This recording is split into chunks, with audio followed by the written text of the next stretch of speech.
नमस्कार मंडळी, मी ज्योतिष महागुरु डॉक्टर पंकज शास्त्री घेवारे गुरुजी आपल्या सर्वांचं त्र्यंबक राज ज्योतिष या यूट्यूब चॅनलमध्ये मनापासून स्वागत करतो.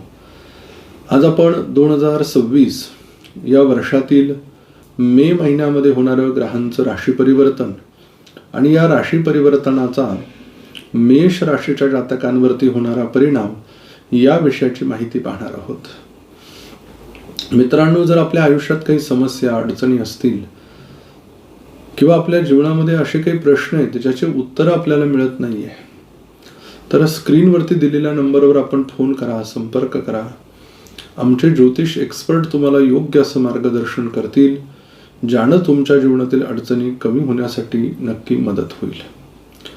संपूर्ण मे महिन्यामध्ये काही ग्रह राशी परिवर्तन करत आहेत. 11 मे या दिवशी मंगळ ग्रह मेष राशीमध्ये येतोय. 14 मे या दिवशी शुक्र ग्रह मिथुन राशीमध्ये राशी परिवर्तन करून येतोय. 14 मे या दिवशी बुध ग्रह वृषभ राशीमध्ये राशी परिवर्तन करून येतोय. 15 मे या दिवशी सूर्य ग्रह हा वृषभ राशीमध्ये राशी परिवर्तन करून येतोय. आणि 29 मे या दिवशी बुध ग्रह पुनश्च एकदा राशी परिवर्तन करून मिथुन राशीमध्ये येतोय. मग या राशी परिवर्तनाचा मेष राशीच्या जातकांवरती नेमका काय परिणाम होणार आहे ते आपण ह्या व्हिडिओमध्ये पाहणार आहोत. मेष राशी, प्रथम स्थान, या स्थानाचा स्वामी मंगळ ग्रह हा 11 तारखेनंतर स्वतःच्या स्वराशीमध्ये येतोय. तत्पूर्वी तो व्ययस्थानात असल्या कारणानं पहिले 11 दिवस स्वभावामध्ये चिडचिडपणा, रागीटपणा, क्रोधीपणा, निर्णय चुकण्याचे योग, बऱ्याच कारणांशी अपयशाचा सामना करावा लागू शकतो. परंतु 11 तारखेच्या नंतर ज्यावेळेला मंगळ ग्रह हा मेष राशीमध्ये येईल त्यावेळेला राजयोग तयार होईल. मग राजयोग म्हणजे कोणता योग? तर मंगळ या ग्रहाचा पंचमहापुरुष योगापैकी रोचक नावाचा राजयोग तयार होईल, जो अतिशय शक्तिशाली, एक घाव दोन तुकडे. म्हणजेच काय तर ज्योतिषशास्त्र तुम्हाला असं सांगू इच्छितं की 11 तारखेनंतर घेतलेले सगळे निर्णय हे लाभदायक, भविष्याच्या दृष्टीनं प्रगतीचे आणि जीवनाचा उत्कर्ष करणारे असणार आहे. त्यानंतर द्वितीय स्थान, या स्थानाचा स्वामी शुक्र ग्रह हा 14 मेला राशी परिवर्तन करतोय आणि हा मिथुन राशीमध्ये येतोय. मग पहिले 14 दिवस धनेश धनस्थानात असल्या कारणानं अतिशय शक्तिशाली पत्रिका तुमची म्हणावी लागेल.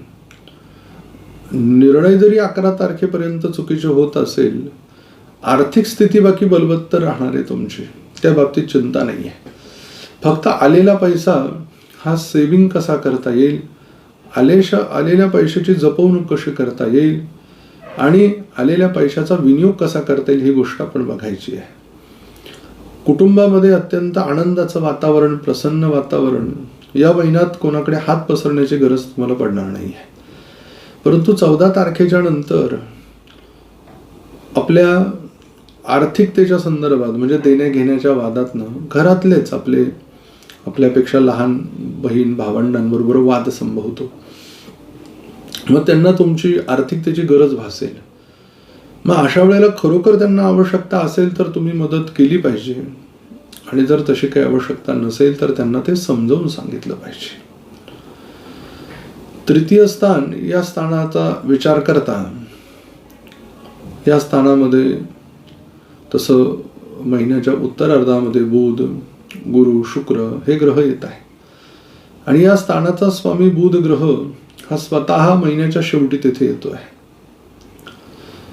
मग या उपचय स्थानाचा स्वामी हा 14 तारखेपर्यंत मेष राशीमध्ये असणार आहे. 14 तारखेनंतर तो वृषभेत असणार आहे आणि 29 तारखेनंतर तो मिथुनेत येणार आहे. मग लग्नी उपचयाचे जे फलं आहेत हे अत्यंत चांगले अनुभवायला मिळणार आहे. बुध ग्रह हा स्वतंत्र रीतीने अशी काही फलं देत नाही. ज्या स्थानात ज्या ग्रहाबरोबर असेल त्या पद्धतीनं फलं देतो. म्हणजेच काय तर बौद्धिकतेच्या जोरावरती व्यवसायामध्ये प्रगतीचे क्षण तुम्हाला अनुभवायला मिळू शकतात. त्यानंतर ज्या वेळेला तो 14 तारखेनंतर धनस्थानात जाईल तर केलेल्या कष्टाच्या वरती जीवनामध्ये आर्थिक पैसे कमवण्याचा योग आहे. कोणी देते म्हणून आपली प्रगती होते असं नाहीये. स्वतःचं विश्व निर्माण करताय ही तुमच्यासाठी अत्यंत जमेची बाजू आहे. प्रगतीच्या दृष्टीनं मोठे पावलं तुम्ही उचलाल आणि ते यशस्वी होतील. 4th स्थानामध्ये कर्क राशी विराजमान आहे. या स्थानाचा विचार करता सुख या महिन्यामध्ये महिन्याच्या उत्तरार्धात वास्तू घेण्याच्या दृष्टीनं, वाहन घेण्याच्या दृष्टीनं, शेती जमीन घेण्याच्या दृष्टीनं, पाळीव प्राणी वगैरे आपल्याला काही दुग्ध व्यवसाय काहींना सुरू करायचा आहे किंवा अन्यतम शेतकऱ्यांना काही जोडधंदा सुरू करायचा आहे. यासाठी पत्रिका अतिशय सुंदर, यशदायी आणि लाभदायी आहे. 5म स्थान या स्थानाचा स्वामी सूर्यदेव हा 15 मे या दिवशी मेष राशीतनं वृषभेत येतोय. म्हणजे पहिले 15 दिवस तो लग्नात आहे. मग पहिले 15 दिवस मुलांच्या शिक्षणाच्या दृष्टीनं काही निर्णय तुम्हाला घ्यावे लागणार आहेत आणि ते पॉझिटिव्ह घ्यावे. मुलांचं शिक्षण जर होत आहे, थोड्या आर्थिक समस्यांचं जर आपल्याला तोंड द्यावं लागतंय तर काही हरकत नाहीये, परंतु पुढच्या प्रगतीच्या दृष्टीने हे मोठे यश असणार आहे तुमचं. त्याचबरोबर मुलांच्या आर्थिकतेसाठी काही तुम्हाला पैसे पण खर्च करावे लागतील, कारण की 15 तारखेनंतर सूर्यदेव हे द्वितीय स्थानात जातील, पंचमेशाचे स्वामी. पण ज्या वेळेला ते धनस्थानात जातील त्यावेळेला मुलांच्या शिक्षणावरती तुमचा खर्च होईल. त्याचबरोबर ज्या जातकांना लॉटरीचं तिकीट, शेअर मार्केट किंवा परिवाराला घेऊन कुठे खेळायला जाणं, फिरायला जाणं, थोडक्यात परिवाराबरोबर आनंदाचे क्षण व्यतीत करणं. परिवाराला मनुष्य फार कमी वेळ देतो, परंतु मेष राशीच्या जातकांना हा महिना परिवारासाठी अगदी पूर्ण समर्पित असं म्हणायला हरकत नाहीये. ज्या जातकांना आपलं प्रेम व्यक्त करायचंय अशा जातकांसाठी सुद्धा उत्तम योग या कालखंडात दाखवत आहे. तुमच्या मनासारख्या सगळ्या गोष्टी घडताना दिसत आहे. 6ठ स्थान या स्थानाचा विचार करता या स्थानाचा स्वामी बुध ग्रह हा 14 तारखेला राशी परिवर्तन करतोय. म्हणजे 14 तारखेपर्यंत लग्नी आहे, नंतर धनात आहे, नंतर पराक्रमात आहे. महिन्याच्या शेवटच्या 29 तारखेला ते पराक्रमात येत आहे. मग षष्ठेश लग्नी आणि ते पण मेष राशीमध्ये. त्यामुळे पत्रिकेच्या दृष्टीने विचार करता आरोग्याच्या समस्या तुम्हाला भेडसावणार नाही. प्रकृती तुमची काटक, आलेले संकट, छोटे मोठे आजार याला तुम्ही मोठ्या शक्तीनं जोमानं तोंड द्याल. आणि आजारी असाल तरी कामासाठी तीव्रता खूप असेल, म्हणजे असं शरीर धरून बसणाऱ्यांमधले तुम्ही नाही आहेत. त्यानंतर आरोग्याच्या दृष्टीनं थोडंफार जर काही जाणवलं तर 14 तारखेनंतर त्याची तीव्रता जास्त जाणवू शकते. म्हणून वेळीच डॉक्टरांचं मार्गदर्शन घेतलं तर तुम्हाला अजून स्पीडली काम करता येईल. अंगावर शक्यतो दुःख न काढू नका हे तुम्हाला ज्योतिषशास्त्र सांगतं. 7म स्थान या स्थानाचा स्वामी शुक्र ग्रह हा 14 मेला राशी परिवर्तन करतोय आणि तो स्वतःच्या वृषभ राशीतनं मिथुन राशीमध्ये जातोय. सप्तमेश धनस्थानात म्हणजे आपल्या जीवनसाथीला एखादी चांगली नोकरी लागणं, त्याच्या व्यवसायामध्ये आर्थिकतेचे जे काही प्रश्न आहेत, संबंध आहेत, त्या सगळ्या गोष्टी मोकळ्या होतात. ज्यांचे विवाह जमलेले नाही अशा जातकांसाठी विवाहाचे मार्ग मोकळे होतात.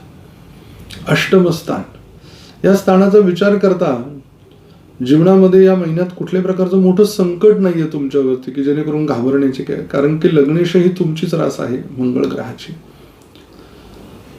फक्त 11 तारखेच्या नंतर आपण ज्या काही महत्वाच्या गुंतवणूक करणार आहात त्या करायला प्राधान्य द्या, म्हणजे तुम्ही जिंकला. भाग्यस्थानामध्ये धनुराशी आहे. स्वामी गुरुग्रह पराक्रमात आहे उपचय स्थानात. भाग्येश पराक्रमामध्ये पाहिजे असे विशेष फल देत नाही, परंतु बुद्धिमत्ता वरिष्ठ ठेवतो आणि गुरुकृपेचा लाभ करून देतो. परदेशात जाण्याची संधी मिळते. 10म स्थानाचा विचार करता इथे मकर राशी आहे आणि शनी महाराज व्ययात आहे. नेहमीप्रमाणे ठरल्याप्रमाणे काही कालखंड तरी शनी महाराज केलेल्या कष्टाचं फळ दुसऱ्याला घ्यायला लावतील, परंतु त्याची परतफेड ते आपल्याला चांगल्या रूपानं करणारे एवढं वाक्य तुम्ही लक्षात ठेवा. मोठं पद प्रतिष्ठा प्राप्त होण्याच्या दृष्टीने तुम्ही कार्य करत राहा, फळाची चिंता करू नका. लाभाचा विचार करता कुंभ राशी आहे, लाभ होतील, 100% होतील, परंतु त्याचं व्ययात रूपांतर होईल. दुसऱ्यांची बरोबरी करण्याच्या नादामध्ये आपण आर्थिक मोठ्या संकटात फसून जाल, त्यामुळे दुसऱ्यांची बरोबरी नको. व्ययामध्ये मीन राशी आहे, गुरुग्रह उपचयात आहे, त्यामुळे परदेशाची संधी, परदेशात गुंतवणूक, परदेशात कामाला जाण्याचा योग तुम्हाला प्राप्त होऊ शकतो. मेष राशीच्या जातकांसाठी शुभ अंक 7 आहे, शुभ रंग गुलाबी आहे. आपल्यासाठी शुभ दिवस 3 तारीख, 4 तारीख, 15 तारीख, 16 तारीख, 23 तारीख आणि 24 तारीख आहे. आपल्यासाठी अशुभ दिवस 7 तारीख, 8 तारीख, 9 तारीख, 10 तारीख, 11 तारीख आणि 12 तारीख आहे. आपल्याला मंत्र देतो, त्या मंत्राचं आपण पठण करा. मंत्र आहे ओम कैवल्यायै नमः. लवकर भेटू आपण पुढील व्हिडिओमध्ये. तोपर्यंत सर्व प्रेक्षकांना नमस्कार.